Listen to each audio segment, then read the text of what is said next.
Well, last week we told you about a man with a plan for a restaurant that just didn't add up. Greg Nelson was soliciting investors for cash on a property that was in no shape to open by the date he was promising.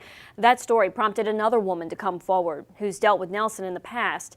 SNN Local News 6 reporter Jim Spiewak has her story now. Jim. Well, Mia, Crystal Coos says it didn't take long to realize her business relationship with Greg Nelson didn't seem right, and it quickly went sour.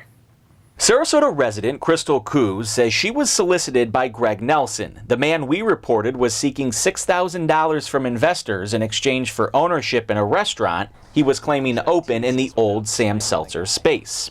At the time he first contacted Crystal, he had plans to open a different restaurant called QB's. And he wanted to utilize me and my graphic design capabilities and also my business background to basically start this restaurant. Coos has 88 emails from Nelson dating back to April of this year. One of his first emails to her, sent April 28th, Nelson writes he has a location a block from Whole Foods in downtown Sarasota and is opening locations in Osprey and Tampa. The email goes on to say the management team has had success in building multi-site retail location companies. As soon as they started asking investor questions and money questions, I was actually dismissed from the meeting, which was kind of the first red flag for me.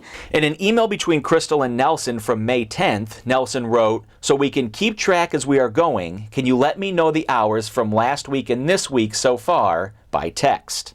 Crystal claims Nelson agreed to pay her $300 a week for her work. Well, he never paid me a cent, unfortunately. It was around the middle of May that Crystal began to receive shocking text messages and emails. And demeaning me and demeaning my relationship, and it was just very much trying to strike at any nerve he could. This email to Crystal dated May 9th, Nelson wrote, "Now get out of the bunny slippers, shower, make pretty, dress nice, and meet me there.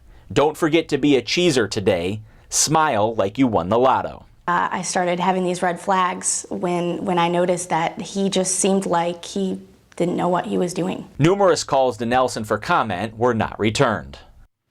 The sheriff's office asks to come forward if you've had previous dealings with Greg Nelson that you think may have resulted in a criminal act. And it's important to note at this time, Greg Nelson has not committed a criminal act that we know of. All right, Jim, thank you very much.